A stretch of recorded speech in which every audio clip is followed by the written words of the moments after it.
살고 싶고 사고 싶은 부동산 사부TV 팬더입니다. 오늘은 4월 셋째 주 얘기를 좀 드려보도록 하겠습니다. 지난 2주차 때 얘기를 좀 정리해 보았습니다. 송도 트램 도임 관련해서 또 GTX B 노선 추가역 얘기, 또 물금역 KTX 정차, 벤더빌트가 속 시원하게 얘기 드려보도록 하겠습니다. 본격적으로 시작을 하겠습니다. 시작하기 전에 저희가 5월 달에 역세권 탐사대라는 이러한 그 프로그램을 짜고 있습니다. 그래서 화요일하고 토요일 총 5회에 거쳐서 수도권 전역의 새로운 신설 역세권 주변으로 신설 노선 주변으로 이렇게 현장을 한번 쭉 이렇게 돌아가는 이러한 탐사 기획입니다. 그래서 1년에 한 번, 뭐 또 두 번 할 수도 있고요. 5월 달에 기획을 하고 있으니까요. 이 영상을 보시고 한번 좀 참여해 보고 싶다 그러신 분들은 이 아래다가 좀 링크를 걸어 놓도록 하겠습니다. 좀 보시고 꼭 참석해서 또 좋은 기회 시간이 되었으면 좋겠습니다. 본격적으로 위클리 교통 시작해 보도록 하겠습니다. 인천시 친환경 신교통 송도 트램 도입 채비 4월 14일 얘기입니다. 4월 14일 날 송도 트램 사업화 수립 용역을 착수했다. B 노선과 연계했다. 송도 달빛 축제공원역 인천대 입구역, 그 다음에 연세대학교 지식정보산업단지역, 송도 달빛축제공원역을 이렇게 순환하는, 전체적으로 보면 뭐 달빛축제 100일부터 시작을 하죠. 달빛축제공원 102, 103, 104, 105, 106 갔다가 여기 이제 백구역 가면은 여기 백구역에서 110역 여기 GTX죠.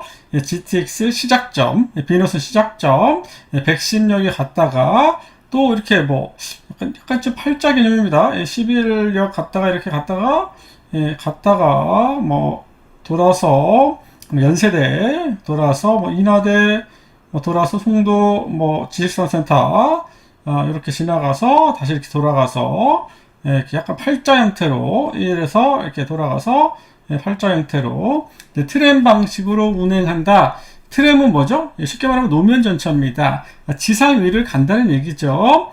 물론 트램이라는 게 현재 이렇게 본격적으로 어떤 특정한 지역을 운행하진 않았어요. 근데 앞으로 할 것 같긴 한데요. 많은 노선들이 이게 관광적 목적이 아니고 실제 교통의 활용이라면 기존의 트램이 현재 있는 자가용 또는 다른 버스, 다른 교통수단과의 어떤 서로 다른 약간의 불편함 이런 것들이 분명히 있다라는 거죠. 아무래도 신호를 좀 지키고 또 트램이다 보니까 나름 또 정치성, 그러니까 시간을 맞춰서 운행하려고 하는 거기에 따른 또 다른 신호 체계에 대한 문제, 이런 문제 때문에 솔직히 트램이 잘 진행이 되지 않습니다.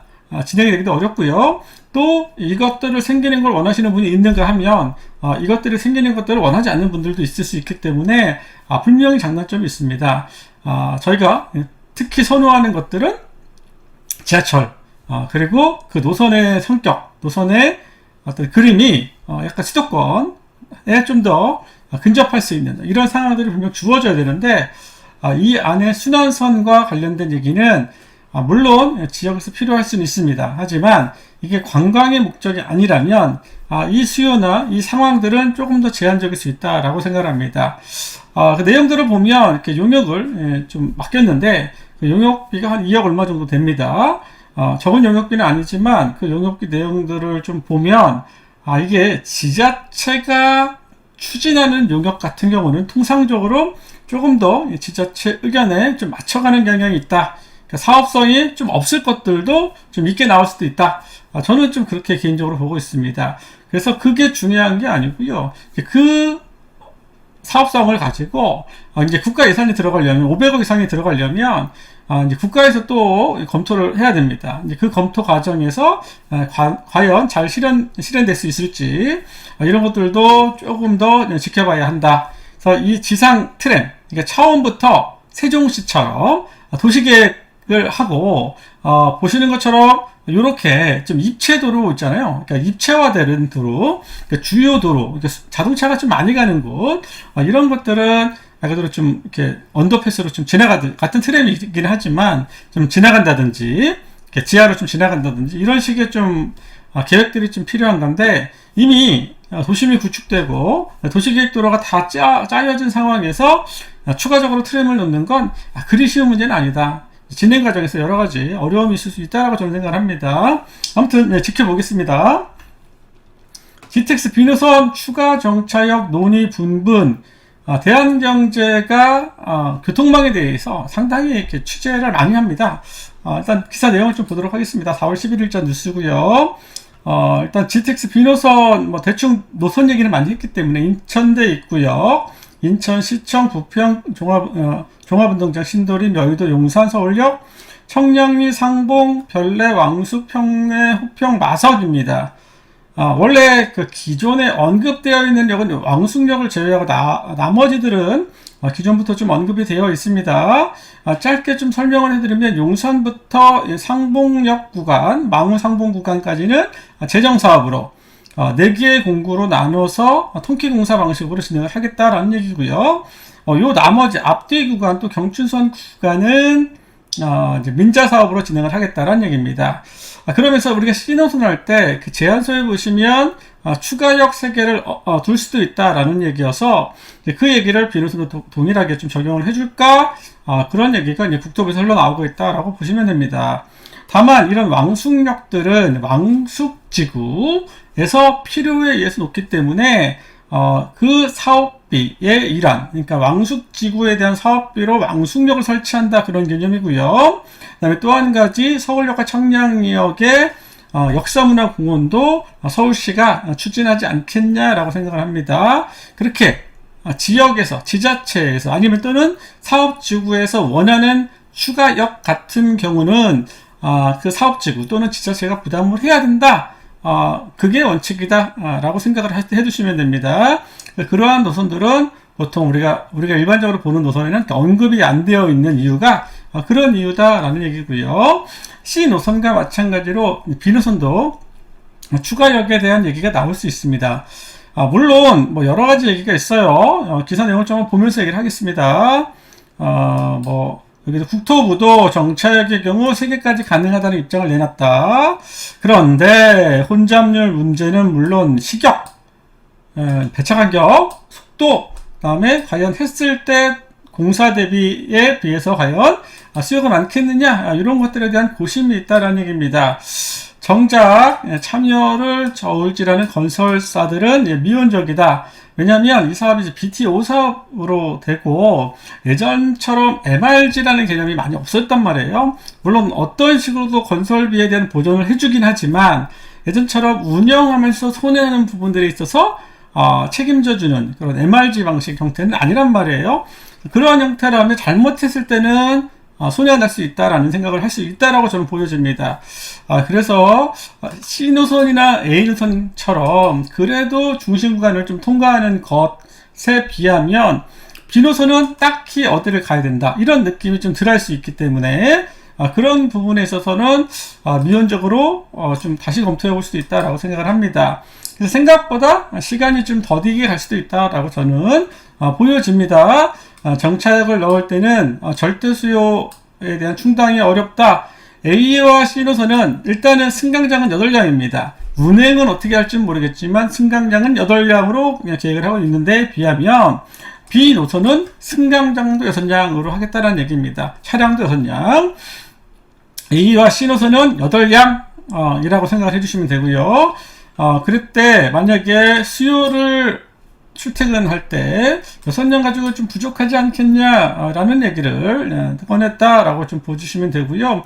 그러면 너무 꽉 찬다 라고 하면 뭐 김포 경전철 같은 얘기가 나올 수 있는 거 아니냐 라는 얘기고요.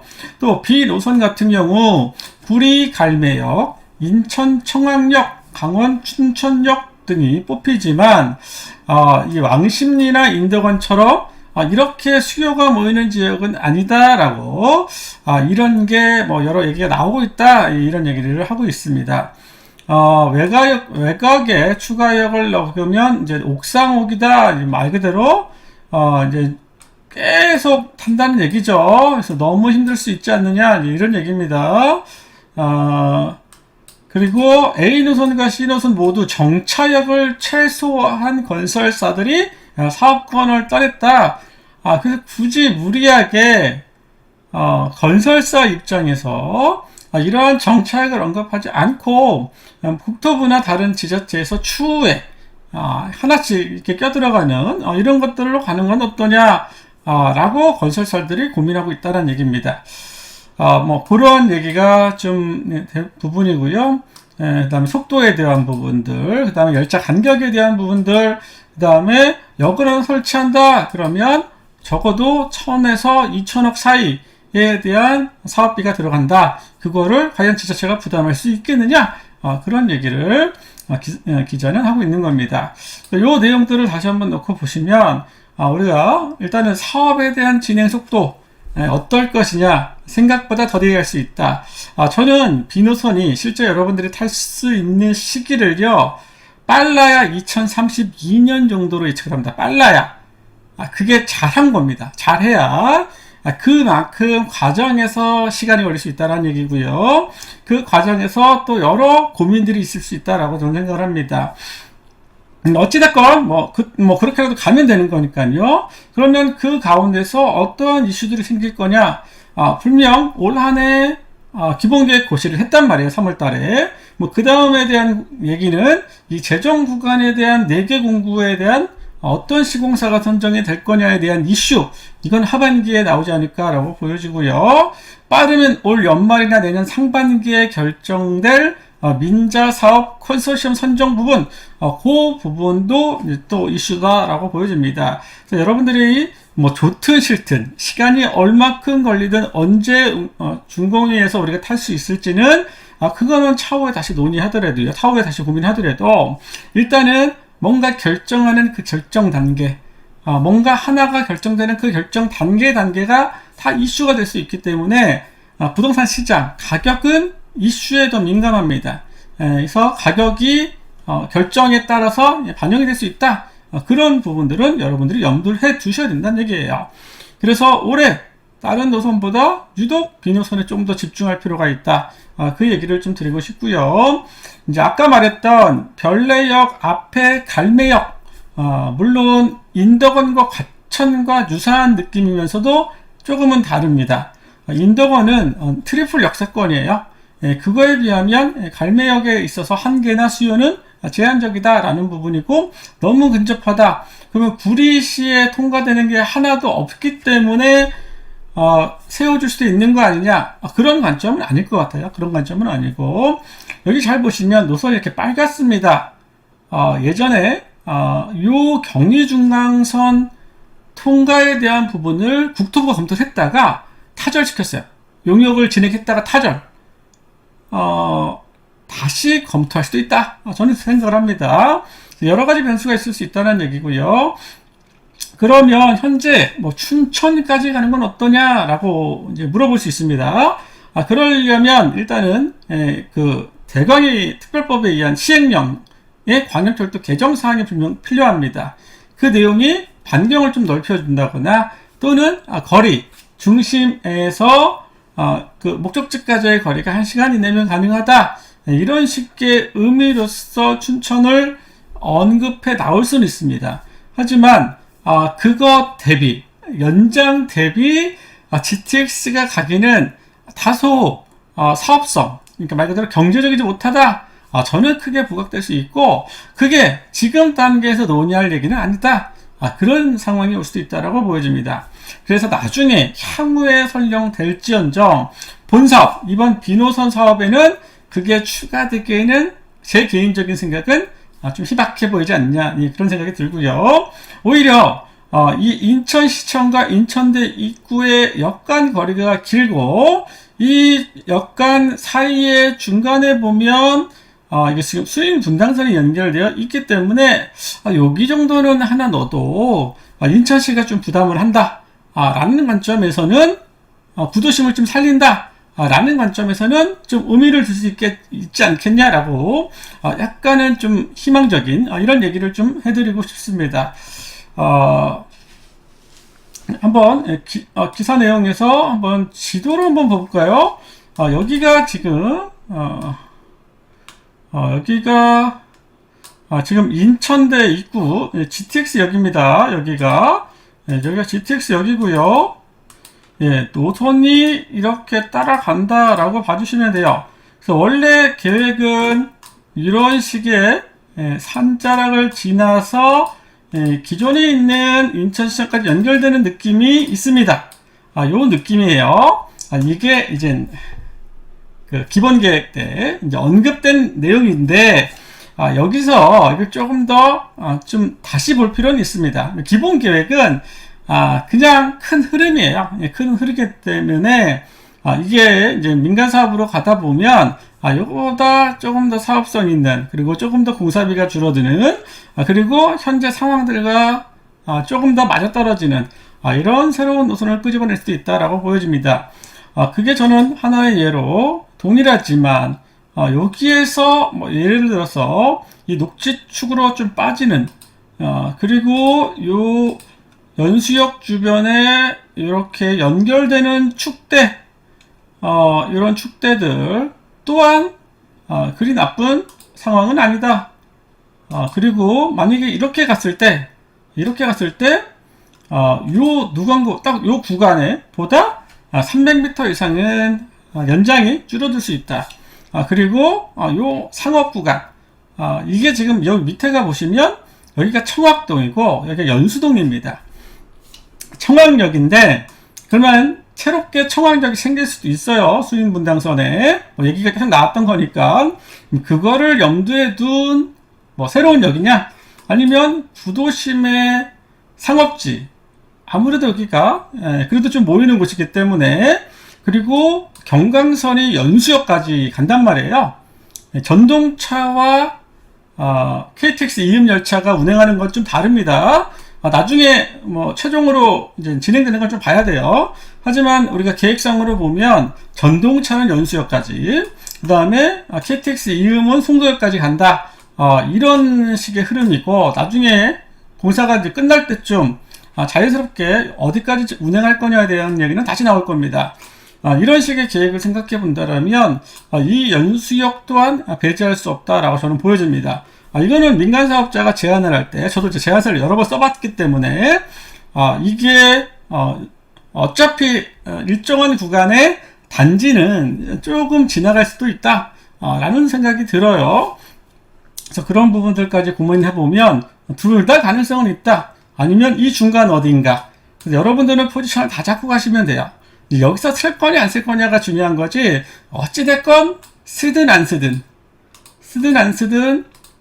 결정되는 요 부분, 요 부분은 다 좋은 거다. 말 그대로 요 지역들은 그나마 상대적으로 저쪽보다 회피할 수 있다, 이런 생각이 좀 든다는 얘기입니다. 참고해서 여러분들 보시고 쓸 거냐 안 쓸 거냐, 쓴다, 발표된다, 그게 이슈라는 얘기입니다. 다음 얘기입니다. 양산 물금역 KTX 정차 확정, 승강장 확장 등 시설 개량 착수. 물금역 경부선입니다. 그래서 부산역까지 가는 거예요. 근데 부산 진역까지 가는 건데, 여기에 보시면 주 KTX는 울산 방향으로 이어지는 거예요.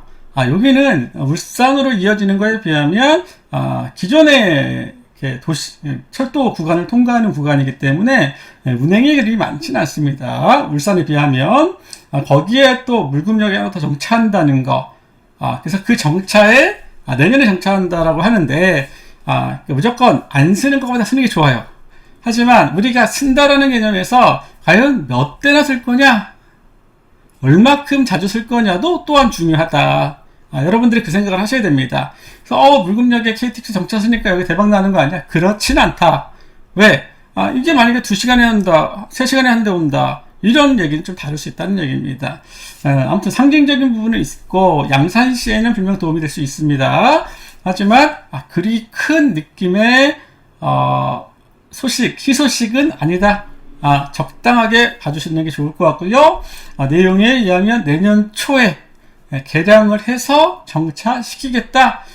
그동안 오랜 시간 추진하는데 오랜 시간이 걸렸고, 아무래도 물금지구 이런 데는 조금 영향을 더 줄 수 있겠죠. 예, 인천 검단에서 서울, 일산, 부천 가는 길이 편해진다. 인천 검단 신도시입니다. 예, 2기 신도시 사업이고요. 예, 7만 5천 세대급 정도의 아주 초대 규모 사업지죠. 원래는 처음에는 검단 1 신도시, 2 신도시처럼 동탄처럼 구분을 하려다가 뭐 한 10여 년 전, 맞죠? 정치적인 이유나 여러 이유 때문에 그냥 검단 신도시는 하나로 정해졌고요. 그거를 동부 1단계, 맞죠? 중부 2단계, 그 다음에 서부 이렇게 남쪽 3단계 단계별로 공사를 하고 있고, 현재 1단계는 그래도 공사가 상당히 이렇게 좀 진행이 됐고요. 그 다음에 2단계는 이제 택지 조성을 본격화하고 있고, 3단계는 그거보다는 속도가 느리게 진행되고 있다라고 생각을 해주시면 좋겠습니다. 이런 대규모 신도시에 여러 교통방에 대한 확충이 필요한 거고, 그 확충 중의 일환으로 이 4차선 도로를 개설하겠다. 그래서 인천시 남북축 연결도로를 둔다라는 얘기입니다. 이 도로라는 개념은요, 아무래도 없는 것보다는 있는 게 좋을 수 있고요. 그 도로의 성격과 목적이 어떤 거냐에 따라 좀 달라질 수 있습니다. 이게 자동차 전용 도로, 그러니까는 고속도로, 고속화도로는 실제로 양 주변의 도로의 접한 부지가 실제로 개발이나 활용하기가 어려운 경향이 많습니다. 왜냐하면 하나의 개발을 위해서 도로에 대한 변화까지 그 개발에서 영향을 좀 책임져 줘야 되는, 뭐 들어가는 길 나가는 길을 만들어 준다거나 아무튼 조금 더 어렵다라고 저는 생각을 합니다. 그래서 4차선 왕복 4차선 도로면은 좋거든요. 근데 그게 도심을 통과할 때 아니면 뭔가 좀 속도가 조정되어 있는 왕복 4차선은 분명히 좋은 거고요. 차라리 그게 아니면 왕복 2차선이 더 좋을 때도 많다. 그래서 도로의 성격이 어떠냐, 전용 도로냐, 이런 거냐 아니냐에 따라서 조금 더 다르게 볼 필요는 있다라고 생각을 합니다. 아무튼 검단 신도시 입장에서 바라보면 남측을 통해서 제가 보기에는 이 인천공항고속도로를 통해서 IC로 연결돼서 서울로 진입한다거나 뭐 영종도로 갈 일이 그렇게 많지는 않을 거 아니에요. 돌아서 서울로 들어올 때 뭐 조금 더 여러 가지 루트가 생기고 다양한 길이 생긴다라는 거, 그리고 남측으로 연결할 때 또 다른 하나의 길이 생긴다라는 거, 상당히 긍정적으로 보고 있다. 그렇게 생각을 하고 있습니다. 크게 무리가 없기 때문에 진행도 잘 될 거라고 예상을 합니다. 공포의 지역철 김포도시철도 추가 전동차 투입 3개월 단축, 전동차 혼잡률 300%, 그러니까는 꽉 차고 간다는 얘기죠. 장단기 대책에서 비상용 전동차 한편성 투입, 8일 추가 전동차 5개 편성, 2014년 11월에서 8월 당긴다. 5개가 더 늘어난다라는 얘기입니다. 하지만 김포 경전철에 차량이 탈 수 있는 적정 인원은 제가 보기엔 160명, 많아야 200명 정도예요. 물론 없는 것보다는 투입되는 게 좋겠지만 이 수요, 근데 이게 투입되는 것만큼 주변에 또 새로운 단지들이 또 드러나고 있다는 얘기입니다. 큰 차이는 못 느낄 거다. 이것 때문에 좀 더 편하게 가지는 않을 거다. 기존의 불편함은 그대로 안고 갈 거다. 저는 그렇게 보여집니다. 아무튼 좀 더 생긴다니까 그냥 알고 계시면 될 것 같습니다. 이 정도로 해서 이번 한 주의 얘기를 좀 맞춰보도록 하겠습니다. 우리 서브TV 위클리 교통은 매주 월요일 7시에 방송을 이렇게 틀어드리고 있습니다. 이번 한 주도 화이팅 하시고요. 교통망, 철도망, 역사권은 저 밴드벨트와 함께 고민하고 생각해보는 시간을 가졌으면 좋겠습니다. 서브TV 여기서 인사드리겠습니다. 감사합니다.